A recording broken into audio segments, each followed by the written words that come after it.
Uma produção Domínio Público Audiolivros, de Arthur Conan Doyle, Sherlock Holmes, em O Intérprete Grego. Narração Jaime Maciel. Antes de começar o vídeo, curta, compartilhe e caso ainda não seja inscrito no canal, clique no botão Inscreva-se. Aproveite o audiolivro. Durante o longo e estreito relacionamento com Sherlock Holmes, nunca ouvi dele nenhuma referência à sua família e muito poucas à infância.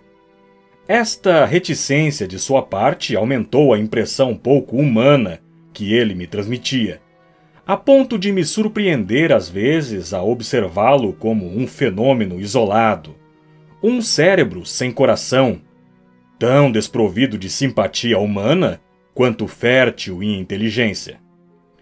Sua aversão às mulheres e pouca inclinação a fazer novas amizades eram típicas de um temperamento seco, mas não tanto quanto sua omissão total de qualquer referência à família. E eu passara a acreditar que era órfão e sem parentes vivos, até que um dia, para minha grande surpresa, ele começou a falar sobre o irmão. Foi depois do chá, num crepúsculo de verão. A conversa, que se desenrolava a esmo, de maneira espasmódica, passando de bastões de golfe às causas da mudança na obliquidade da eclíptica, enveredou finalmente pela questão do atavismo e das aptidões hereditárias. O assunto em debate era até que ponto um talento específico, num indivíduo, seria devido à sua ascendência, e até que ponto era a consequência da educação inicial. Diante de tudo o que me disse, no seu caso parece óbvio que sua capacidade de observação e sua facilidade peculiar com a dedução deve-se ao seu próprio treinamento sistemático. Até certo ponto, ele respondeu pensativo. Meus antepassados pertenciam à nobreza do campo e parecem ter levado a existência normal dos da sua classe. Ainda assim, minha inclinação está nas minhas veias e talvez tenha sido herdada de minha avó, que era irmã de Vernet, o artista francês. A arte no sangue é capaz de assumir as formas mais estranhas. Mas como sabe que é hereditária? Porque meu irmão, Mycroft, a possui num grau mais acentuado. Isso foi novidade para mim. Se houvesse na Inglaterra outro homem com poderes tão especiais, por que nem a polícia nem o público tinham ouvido falar nele? Fiz a pergunta, dando a entender que a moléstia de meu amigo é o que levava a considerar o irmão superior a ele. Holmes riu da sugestão. Meu caro Watson, não concordo com os que incluem a modéstia entre as virtudes. Para o lógico, todas as coisas devem ser exatamente o que são, e subestimar-se é tão falso quanto exagerar o próprio talento. Portanto, quando digo que Mycroft tem maior capacidade de observação, pode estar certo de que falo a verdade exata e literal. Ele é mais moço que você? 7 anos mais velho. Como é possível que ele tenha permanecido no anonimato? Ele é muito conhecido em seu próprio círculo. Onde? No Clube Diógenes, por exemplo. Eu nunca tinha ouvido falar na instituição, e minha fisionomia deve ter demonstrado isso, pois Sherlock Holmes tirou o relógio do bolso. O Clube Diógenes é uma das mais estranhas sociedades de Londres, e Mycroft, um dos seus membros mais estranhos. Está sempre ali desde as 16h45 até as 19h40. São 18 horas. E se você quiser fazer um passeio neste belo anoitecer, eu terei o maior prazer em apresentá-lo a duas curiosidades. 5 minutos depois, estávamos na rua, caminhando na direção de Regent Circus. Você deve estar admirado porque Mycroft não usa os seus talentos como detetive. Ele é incapaz disso. Mas você não disse... Disse que era superior em dedução e observação. Se a arte do detetive começasse e terminasse no raciocínio, feito numa poltrona, meu irmão seria o maior criminologista que jamais existiu. Mas não é ambicioso e não tem energia. Não se preocuparia em verificar suas próprias soluções e iria preferir que o considerassem equivocado a dar-lhe ao trabalho de provar que estava certo. Levei-lhe, muitas vezes, um problema e recebi uma explicação que mais tarde foi comprovada. Contudo, ele foi totalmente incapaz de lidar com as questões práticas que devem ser resolvidas antes de se levar o caso à justiça. Então não é essa a profissão dele? Não, de modo algum. O que para mim é um meio de vida, para ele é um simples hobby de diletante. Tem uma cabeça extraordinária para números e faz auditoria nos livros de alguns departamentos do governo. Mycroft mora em Pall Mall e todas as manhãs dobra a esquina para ir a Whitehall e volta somente à noite. Durante o ano inteiro não faz outro exercício e não é visto em nenhum outro lugar a não ser no Clube Diógenes, que fica em frente ao seu apartamento. Eu não conheço o nome. É bem provável. Há poucos homens em Londres que, por timidez ou misantropia, rejeitam a companhia de seus semelhantes. Mas não são avessos a poltronas confortáveis e às últimas edições dos jornais. Foi para servir a essas pessoas que foi fundado o Clube Diógenes. Ele agrupa os homens menos sociáveis e agrupáveis da cidade. Nenhum membro tem permissão de dar a mínima atenção a qualquer outro. Exceto na sala dos estranhos, a conversa não é permitida em nenhuma circunstância. E se 3 transgressões a essa norma forem levadas ao conhecimento do comitê, o conversador fica sujeito à expulsão. Meu irmão é um dos fundadores, e eu acho muito calmante a atmosfera do clube. Tínhamos chegado a Pall Mall enquanto conversávamos e enveredamos pela rua a partir de St. James. A certa distância do Calton, Sherlock parou diante de uma porta e, fazendo sinal para que eu ficasse calado, me fez entrar no vestíbulo.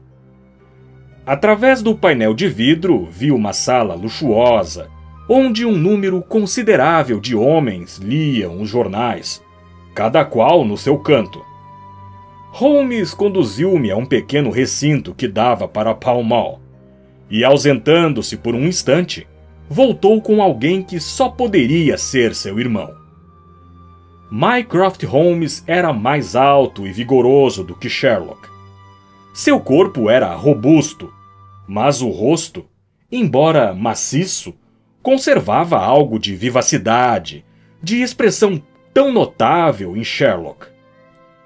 Os olhos, de um cinzento especialmente claro, pareciam manter aquela expressão distante, introspectiva, que eu observava nos do meu amigo quando ele estava utilizando plenamente os seus talentos.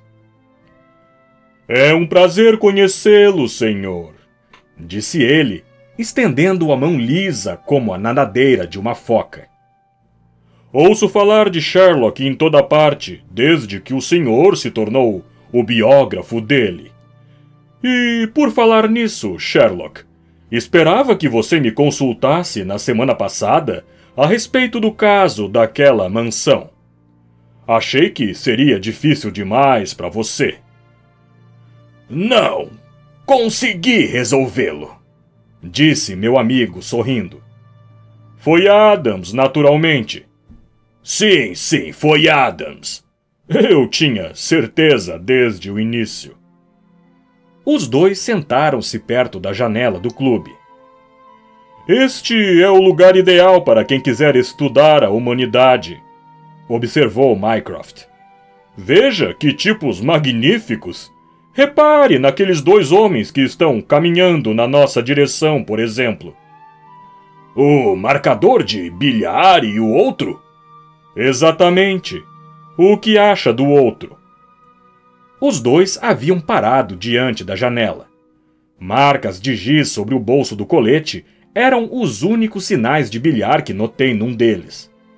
O outro era um homem baixinho e moreno, chapéu inclinado para trás e vários pacotes debaixo do braço. Um velho soldado, parece-me, disse Sherlock. E recentemente reformado, observou o irmão. Serviu na Índia, pelo que vejo. Como oficial não comissionado. Artilharia real, imagino, disse Sherlock. E viúvo.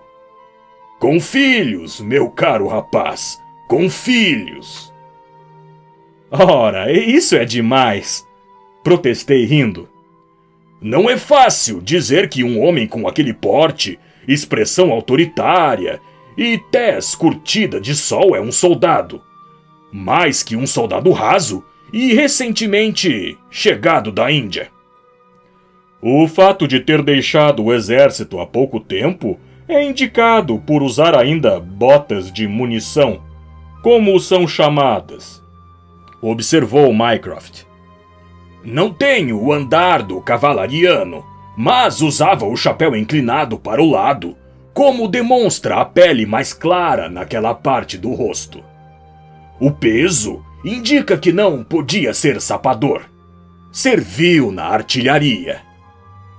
E o luto fechado revela que perdeu alguém muito querido. O fato de estar fazendo compras indica que foi a mulher. Esteve comprando coisas para os filhos, como vê.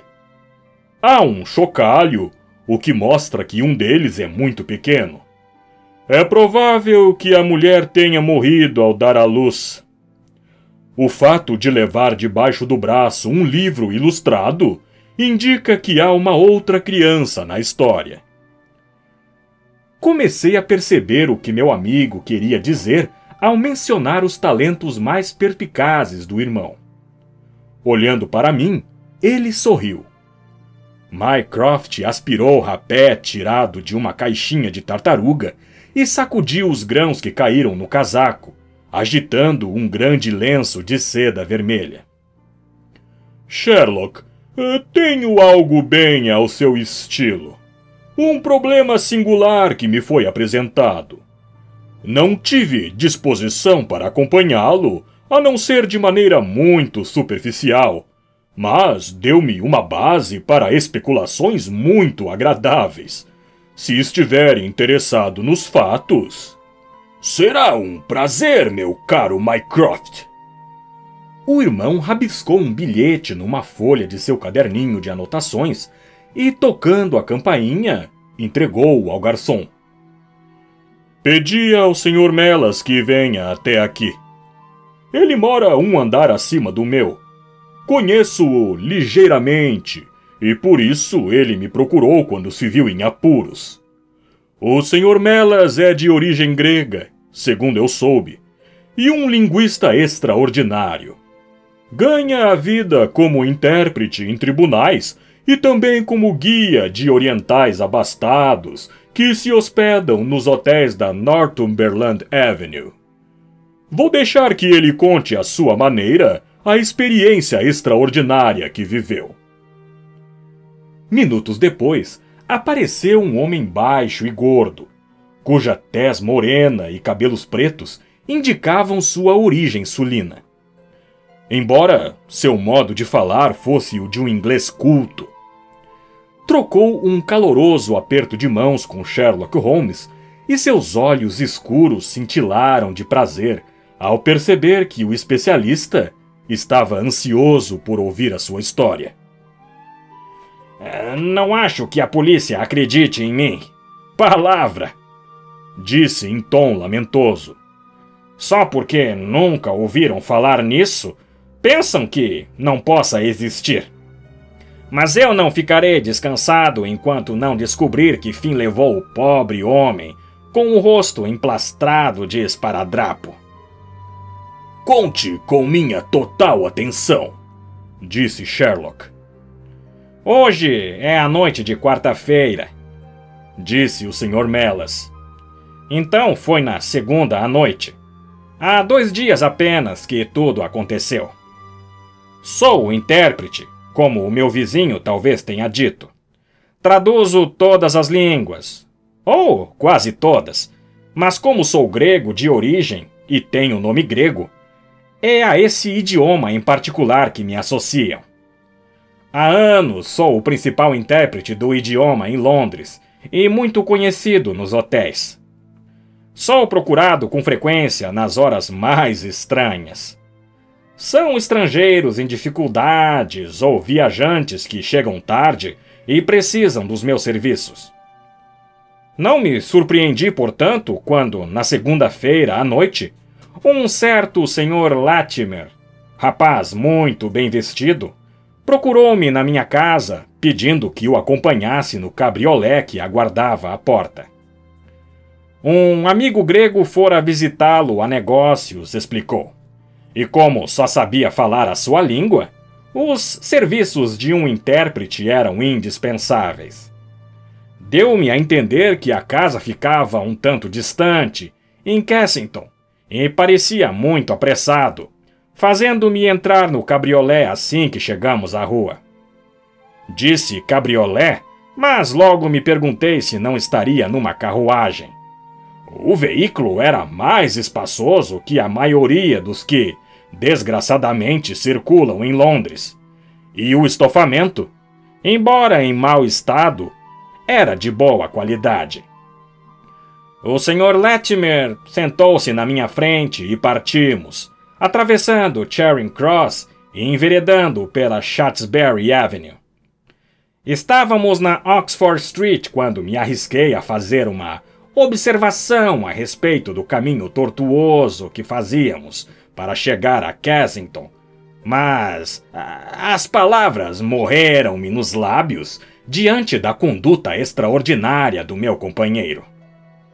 Começou exibindo um cajado enorme, carregado no bastão com chumbo tirado do bolso, e movimentou-o de um lado para o outro diversas vezes, como se quisesse testar seu peso e sua força. Em seguida, sem uma palavra, colocou-o no banco a seu lado. Depois, levantou os vidros dos 2 lados e eu descobri, espantado, que estavam recobertos de jornal, para impedir que eu olhasse pelas janelas. Lamento tirar-lhe a visão, Sr. Melas. O fato é que não tenho intenção de permitir que veja o local para onde estamos indo. Seria inconveniente para mim se conseguisse encontrar novamente o caminho. Como imaginam, fiquei abismado ao ouvir essas palavras. Meu companheiro era um homem forte, de ombros largos, e mesmo sem a arma, eu não teria a menor chance se lutasse com ele. É uma conduta extraordinária, Sr. Latimer. Gaguejei. Deve saber que o que está fazendo é totalmente ilegal.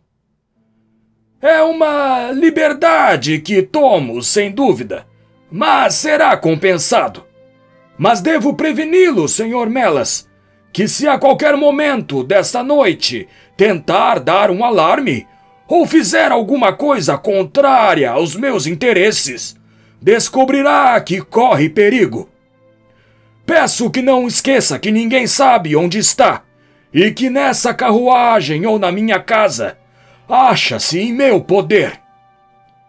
As palavras foram pronunciadas com serenidade, mas em tom áspero e bastante ameaçador. Fiquei calado, perguntando a mim mesmo qual seria o motivo para me raptarem de modo tão extraordinário.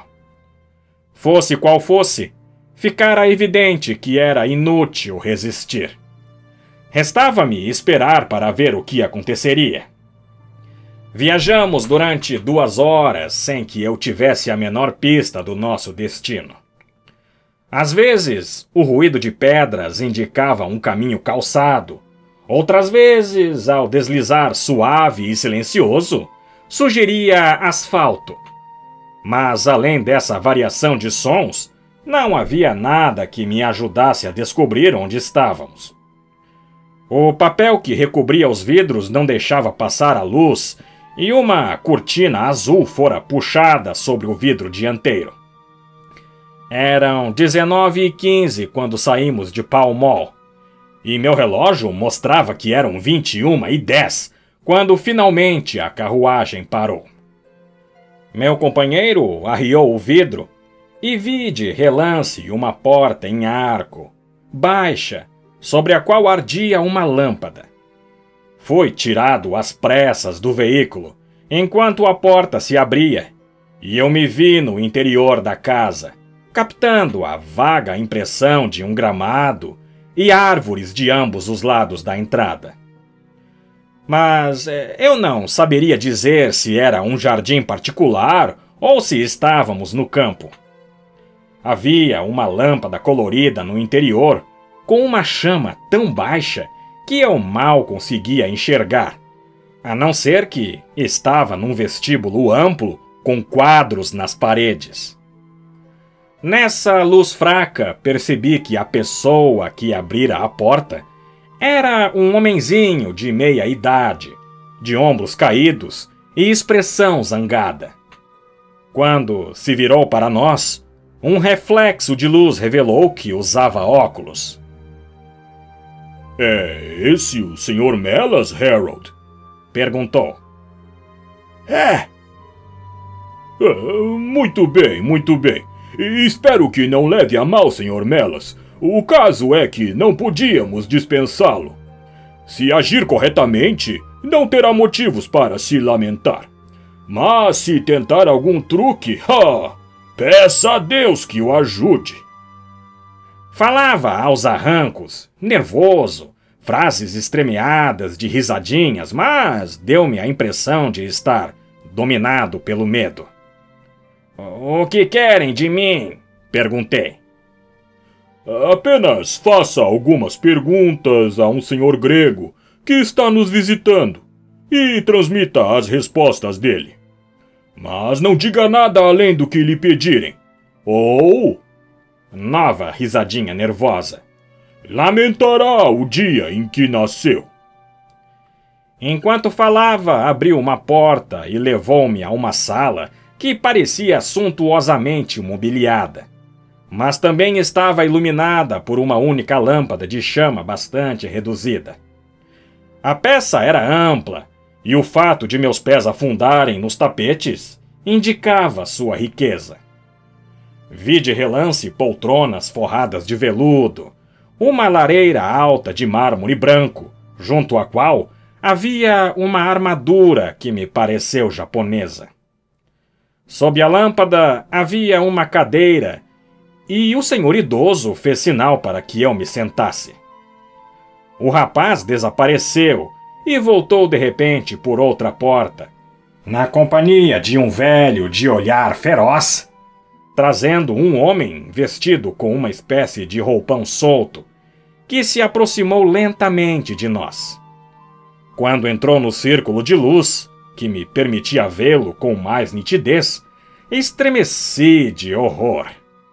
Estava extremamente pálido e magro, e tinha os olhos saltados e brilhantes de alguém cuja energia interior ultrapassa as forças físicas. Mas o que me chocou, além dos sinais de fraqueza, foi o rosto grotescamente recoberto de esparadrapo, com uma faixa larga tapando-lhe a boca. Trouxe a lousa, Harold! Perguntou o velho, enquanto aquele estranho personagem deixou-se cair numa cadeira. As mãos estão soltas? Dê-lhe o lápis. O senhor fará as perguntas, Sr. Melas, e ele escreverá as respostas. Pergunte primeiro se está disposto a assinar os papéis. Os olhos do homem cintilaram, enfurecidos. Nunca! Escreveu em grego na lousa. Sob nenhuma condição? Perguntei, a pedido do nosso tirano. Somente se eu a vir casada na minha presença por um sacerdote grego que eu conheça. O homem soltou uma risadinha venenosa. Nesse caso, sabe o que o aguarda? Não importa o que possa me acontecer. Estes são exemplos das perguntas e respostas que constituíram a nossa estranha conversa, meio falada, meio escrita. Pediram-me que perguntasse várias vezes se ele assinaria o documento, e recebi sempre a mesma resposta indignada. Mas logo ocorreu-me uma ideia feliz. Passei a acrescentar pequenas sentenças a cada pergunta, no início inocentes, a fim de verificar se um dos homens percebia qualquer coisa. E depois, ao ver que não mostravam nenhum sinal de compreensão, iniciei um jogo mais perigoso. Nossa conversa foi mais ou menos a seguinte: não conseguirá nada com essa obstinação. Quem é você? Não importa. Sou um estranho em Londres. Seu destino está em suas mãos. Há quanto tempo está aqui? Não importa. 3 semanas. Esta propriedade jamais será sua. Qual é o seu problema? Não cairá nas mãos de bandidos. Estão me matando de fome. Sairá daqui em liberdade se assinar. Que casa é esta? Não assinarei jamais. Não sei. Não está fazendo nenhum favor a ela. Como se chama? Quero ouvir a resposta diretamente dela. Crátides. Poderia vê-la se assinar. De onde veio? Então, nunca mais tornarei a vê-la. Atenas.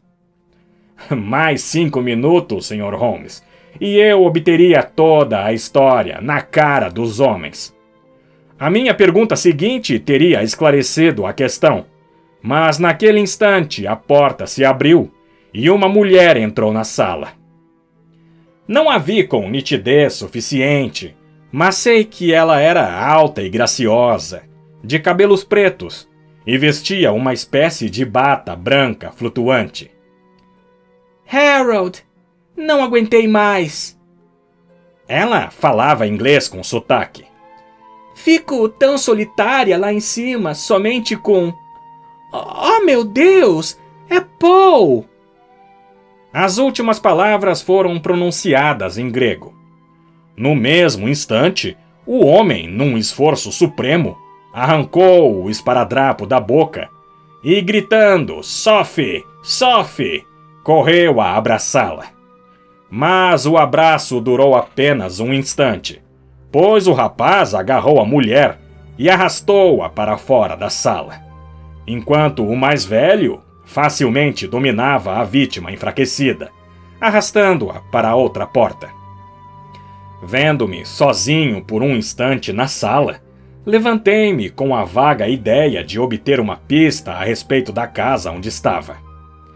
Felizmente, porém, não fiz coisa alguma, pois quando ergui a cabeça, dei com um homem mais velho parado à porta e olhando para mim. Quieto, Sr. Melas! Deve ter percebido que lhe permitimos tomar conhecimento de assunto muito particular. Não o teríamos incomodado se o nosso amigo que fala grego e iniciou as negociações não fosse obrigado a voltar para o Oriente. Era necessário encontrar alguém para substituí-lo e ficamos sabendo dos seus talentos. Inclinei-me. Aqui estão 5 libras. Ele disse, aproximando-se. Espero que sejam suficientes, mas lembre-se. E com um risinho, bateu de leve no meu peito. Se falar com alguém a respeito desse caso, uma só pessoa que seja, que Deus tenha misericórdia de sua alma. Não sei explicar a repulsa e o horror que aquele homenzinho, de aparência insignificante, me inspirou. Eu o via com mais nitidez agora que a luz incidia sobre ele. Tinha traços aquilinos, tez pálida, barba curta e pontuda, desgrenhada e maltratada. Ao falar, aproximou o rosto do meu. Seus lábios e pálpebras estavam em contínuo movimento, como os de alguém que sofresse da doença de São Guido. Ocorreu-me também que aquele risinho estranho era sintoma de uma doença nervosa. O terror que seu rosto inspirava vinha dos olhos cinza-aço, de brilho frio, revelando em suas profundezas uma crueldade inexorável. Ficaremos sabendo se você falar do assunto. Temos nossos canais de informação. A carruagem está à sua espera e meu amigo o acompanhará. Fizeram-me atravessar às pressas o vestíbulo e entrar no veículo. E nessa hora pude ver de relance as árvores e um jardim. O Sr. Latimer seguiu-me de perto e sentou-se na minha frente sem pronunciar uma palavra. Percorremos em silêncio a distância interminável, vidros fechados, até que, finalmente, pouco depois da meia-noite, a carruagem parou. Salte aqui, Sr. Melas, disse meu companheiro. Lamento deixá-lo tão longe de sua casa, mas não há alternativa. Qualquer tentativa sua de seguir a carruagem resultará em dano para a sua pessoa. Abriu a porta e mal tive tempo de saltar, pois o cocheiro chicoteou o cavalo e o veículo se afastou ruidosamente. Olhei em torno, espantado. Estava numa espécie de descampado coberto de arbustos de tojo. Ao longe, estendia-se uma fileira de casas. Uma luz brilhava aqui e ali nos pavimentos superiores. Do lado oposto, vi os sinais vermelhos de uma estrada de ferro.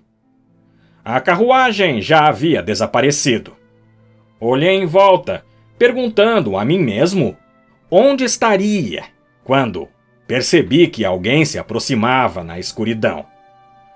Quando estava perto, vi que se tratava de um carregador da estrada de ferro. Pode me dizer que lugar é esse? Perguntei. Wandsworth Common, respondeu. Posso pegar algum trem para a cidade? Se caminhar aí uns 1,5 km, chegará a Chaplin Junction. Isso há tempo de pegar o último trem para Vitória. Foi assim que terminou a minha aventura, Sr. Holmes. Não sei onde estive ou com quem falei. Nada sei além do que acabo de contar. Mas sei que há algo de muito torpe e quero ajudar aquele infeliz se for possível. Contei a história ao Sr. Mycroft Holmes na manhã seguinte e mais tarde à polícia. Ficamos em silêncio por algum tempo, depois de ouvir essa narrativa extraordinária. E então, Sherlock olhou para o irmão. Alguma providência? Perguntou. Mycroft pegou o Daily News que estava em uma mesinha. Quem puder fornecer qualquer informação sobre o paradeiro de um senhor grego chamado Poucrátides, de Atenas, e que não fala inglês, receberá uma recompensa. Recompensa similar será entregue a quem der informações referentes a uma senhora grega, cujo primeiro nome é Sophie. Foi publicado em todos os jornais. Não houve resposta. E a legação da Grécia? Já indaguei. Não sabem de nada. Um telegrama ao chefe de polícia de Atenas, então? Sherlock concentrou toda a energia da família, comentou Mycroft virando-se para mim. Fique com o caso e avise-me se conseguir algum resultado. Combinado, disse meu amigo, levantando-se. Eu me comunicarei com você e também com o Sr. Melas. Mas, se eu fosse o senhor, ficaria bastante alerta, pois devem saber pelos anúncios que os traiu. Enquanto caminhávamos para casa, Holmes entrou numa agência dos telégrafos e enviou vários telegramas. Nosso serão não foi desperdiçado, Watson, observou. Alguns dos meus casos mais interessantes chegaram-me por intermédio de Mycroft. O problema que acabamos de ouvir, embora só possa admitir uma explicação, tem características singulares. E espera solucioná-lo? Sabemos tanta coisa a respeito que seria estranho se não descobríssemos o resto. Você mesmo já deve ter elaborado alguma teoria que explique os fatos que acabamos de ouvir. Sim, uma teoria vaga. Qual é a sua ideia?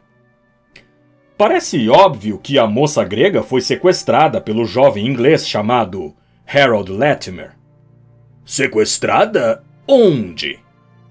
Atenas, talvez. Sherlock Holmes meneou a cabeça. O rapaz não fala uma só palavra de grego. A moça falava inglês razoavelmente. Donde se deduz que estava na Inglaterra havia algum tempo e que ele não esteve na Grécia. Então, presume-se que ela veio uma vez em visita à Inglaterra e que Harold a convenceu a fugir com ele? Isso é mais provável. Então, o irmão, pois creio que esse é o parentesco, veio da Grécia para interferir. Imprudentemente, colocou-se à mercê do rapaz e de seu sócio mais velho. Agarraram-no e usaram de violência para obrigá-lo a assinar papéis que transferiam para o nome deles a fortuna da moça, da qual ele deve ser o administrador. Ele se recusa a assinar. Para negociar precisam de um intérprete e se apoderaram do pobre Sr. Melas, depois de usar outra pessoa.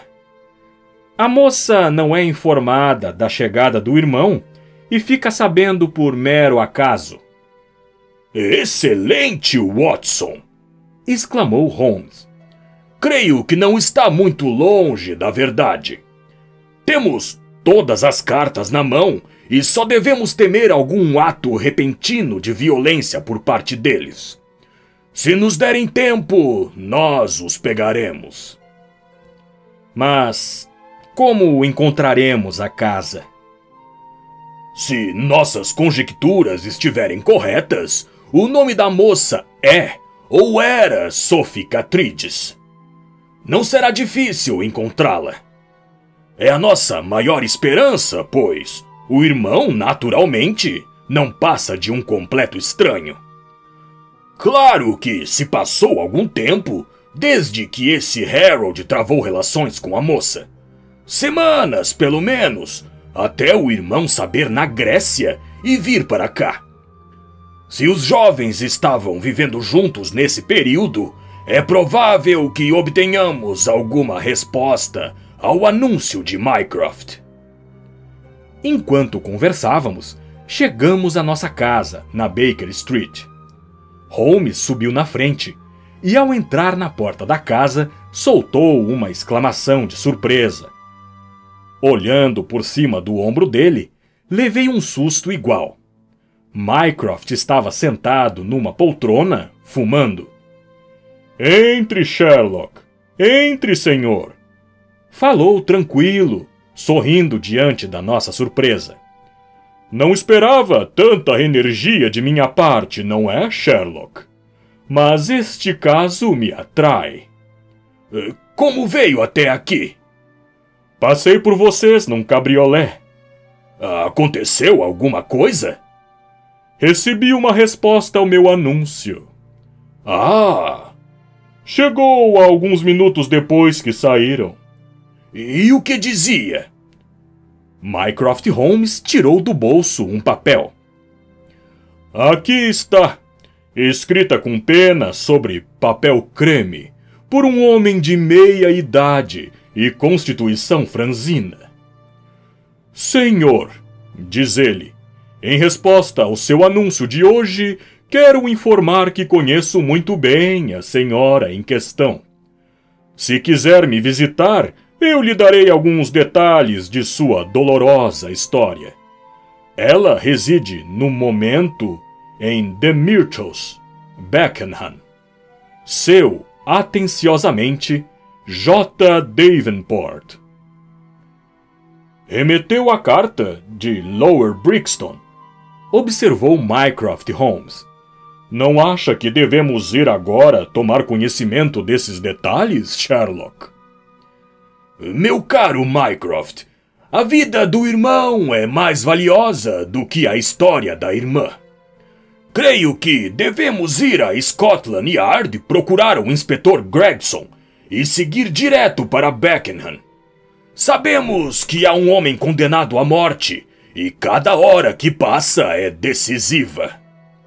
É melhor pegarmos o Sr. Mellas no caminho, sugeri. Vamos precisar de um intérprete. Excelente! Aprovou Sherlock Holmes. Mande o garoto buscar uma carruagem e partiremos imediatamente. Abriu a gaveta da escrivaninha enquanto falava e notei que enfiava o revólver no bolso. Em resposta ao meu olhar, disse: Sim, pelo que soubemos, estamos lidando com uma gangue muito perigosa. Era quase noite quando chegamos a Pall Mall, onde morava o Sr. Mellas. Um senhor acabava de vir buscá-lo de carruagem. Sabe para onde foi? Perguntou Mycroft Holmes. Não, senhor. Respondeu a mulher que abriu a porta. Sei apenas que saiu de carruagem com um senhor. E ele deu o nome? Não, senhor. Era um rapaz alto, bonito, moreno. Não, senhor. Era um cavalheiro baixinho, de óculos, rosto magro, mas muito simpático. Ria o tempo todo. Vamos! Disse Sherlock Holmes bruscamente. O caso está ficando sério. Observou, enquanto nos dirigíamos a Scotland Yard. Aquela gente sequestrou Mellas de novo. Ele é um homem sem coragem física, como eles sabem pela experiência da noite passada. O bandido conseguiu aterrorizá-lo com sua simples presença. Querem sem dúvida os seus serviços profissionais, mas, depois de usá-lo, vão querer castigá-lo pelo que devem considerar uma traição. Nossa esperança era que, tomando o trem, pudéssemos chegar a Beckenham tão depressa ou mais do que a carruagem. Mas ao chegarmos a Scotland Yard, levamos mais de 1 hora para encontrar um inspetor Gregson e cumprir as formalidades legais que nos permitiriam entrar na casa. Eram 21h45, portanto, quando chegamos a London Bridge, e levamos mais meia hora para saltarmos na plataforma de Beckenham. Um percurso de 1 quilômetro levou-nos a The Myrtles, uma casa ampla e escura, separada da estrada pelos jardins que a cercavam. Dispensamos a carruagem e percorremos juntos a Alameda. As janelas estão todas fechadas, observou o inspetor. A casa parece deserta. Os pássaros abandonaram o ninho, disse Holmes. Por que pensa assim? Uma carruagem pesada, carregada de bagagens, passou por aqui há 1 hora. O inspetor riu. Vi as marcas das rodas à luz do portão, mas como sabe da bagagem? Deve ter observado as mesmas marcas seguindo na direção oposta, mas as que saem são bem mais profundas, a ponto de podermos dizer com certeza que o veículo levava um peso considerável. O senhor é um pouco complicado demais para mim, disse o inspetor, dando de ombros. Não será fácil forçar aquela porta, mas tentaremos se ninguém nos atender. Bateu com força a aldrava, puxou a campainha, mas inutilmente. Holmes, que havia desaparecido, voltou em alguns instantes. Abri uma janela, anunciou. Ainda bem que está do lado da lei e não contra ela, Sr. Holmes, observou o inspetor quando percebeu a habilidade com que meu amigo havia forçado a fechadura. Creio que, nessas circunstâncias, podemos entrar sem esperar convite. Um após outro, penetramos no salão que era, evidentemente, aquele em que havia estado o Sr. Melas. O inspetor acendeu a lanterna e vimos as 2 portas, a cortina, a lâmpada e a armadura de malha japonesa que ele havia descrito. Na mesa viam-se 2 copos, uma garrafa vazia de brandy e os restos de uma refeição. O que é isso? Perguntou Holmes de repente. Imóveis, ouvimos um som baixo, semelhante a um gemido, vindo de algum lugar acima de nossa cabeça. Holmes correu para a porta e foi até o vestíbulo. O ruído vinha do 2º andar. Ele subiu a escada correndo, seguido de perto pelo inspetor e por mim, enquanto Mycroft nos acompanhava tão depressa quanto seu corpo volumoso lhe permitia. No 2º andar ficamos diante de 3 portas. Era da porta do meio que saíam uns sons sinistros, que às vezes passavam de um murmúrio rouco a um lamento agudo. Estava trancada, mas com a chave do lado de fora. Holmes abriu-a e entrou correndo, mas saiu no mesmo instante com a mão na garganta. É carvão! Ele gritou. Vamos esperar um pouco. Ele se dissipará. Espiando para dentro, vimos que a única luz existente no quarto provinha de uma chama azul, baça, que ardia num pequeno tripé colocado no centro. A chama lançava um círculo lívido e estranho sobre o assoalho, e nas sombras mais adiante, vislumbramos 2 silhuetas agachadas contra a parede. Pela porta aberta, saía um horrível cheiro venenoso, que nos fez arquejar e tossir. Holmes correu para o alto da escada, a fim de aspirar ar fresco, e entrando novamente no quarto, escancarou a janela e atirou o tripé ao jardim. Entraremos em 1 minuto, arquejou, saindo outra vez às pressas. Onde encontraremos uma vela? Duvido que seja possível riscar um fósforo naquele ar. Mantenha a lanterna perto da porta e nós o tiraremos de lá, Mycroft. Agora! Entramos correndo. Agarramos os homens envenenados e os arrastamos para o patamar. Estavam ambos de lábios azulados e inconscientes, rostos inchados e congestionados, olhos saltando das órbitas. As fisionomias estavam tão alteradas que, se não fosse pela barba preta e a silhueta atarracada, não teríamos reconhecido o intérprete grego, que se despedira de nós horas antes no clube Diógenes. Tinha mãos e pés amarrados, e sobre um olho havia marcas de um golpe violento. O outro homem, amarrado de modo idêntico, era alto e estava no último estágio da magreza. Tinha no rosto várias marcas de esparadrapo, formando um desenho grotesco. Parou de gemer quando o deitamos no chão, e uma olhada de relance para ele mostrou-me que, pelo menos no seu caso, havíamos chegado tarde demais. O Sr. Melas, porém, estava vivo, e em menos de 1 hora, com a ajuda de amônia e brandy, tive a satisfação de vê-lo abrir os olhos e saber que minha mão o havia trazido de volta do vale sombrio onde todos os caminhos se encontram. A história que ele contou foi simples e confirmou as minhas deduções. O visitante, ao entrar em casa, havia tirado da manga um punhal, aterrorizando-o de tal modo com a ideia de morte instantânea e inevitável, que fora fácil sequestrá-lo pela segunda vez.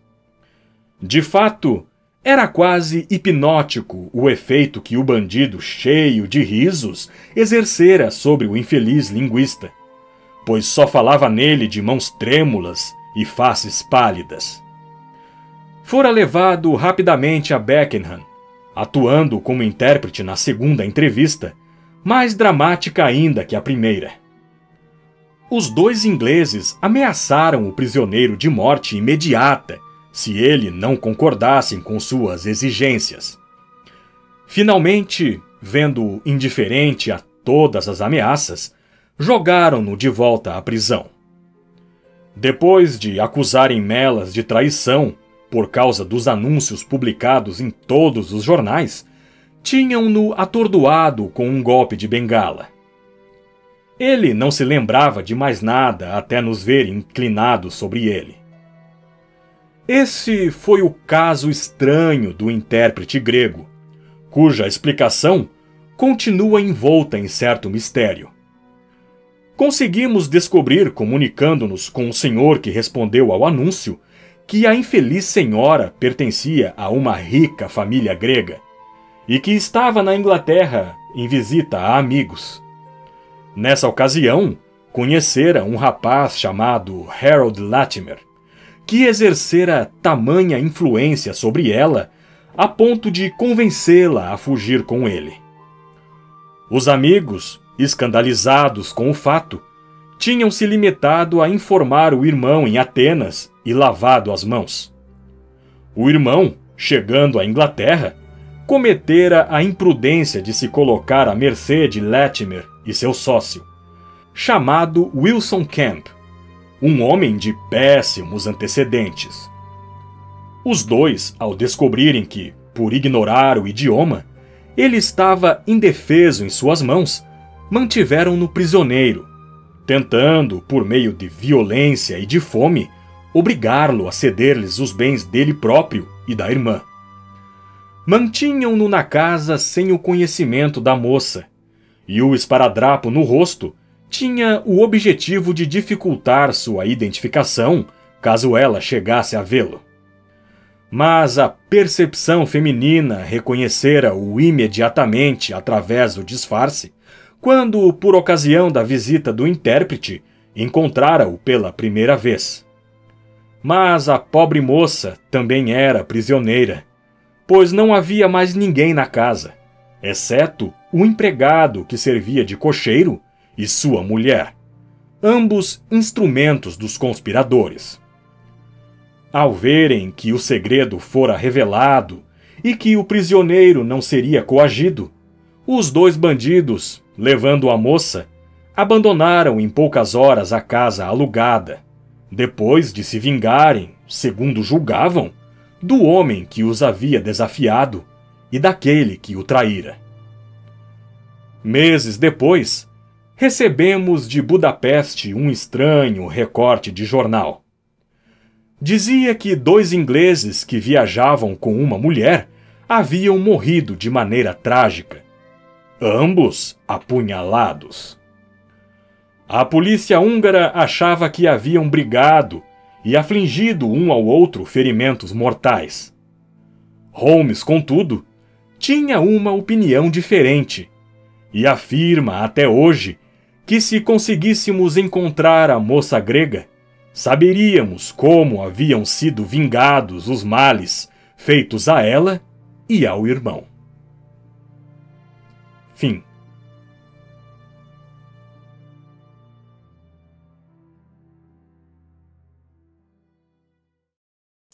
Você já pensou em se tornar membro do canal? Fazendo isso, você estará ajudando o canal a crescer e alcançar mais pessoas apaixonadas por audiolivros.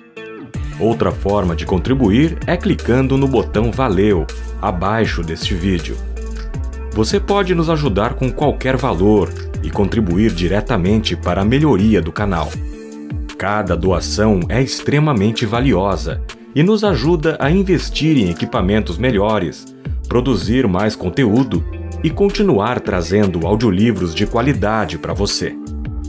Não deixe de visitar nosso website dominiopublicoaudiolivros.com.br para ficar por dentro das novidades do canal.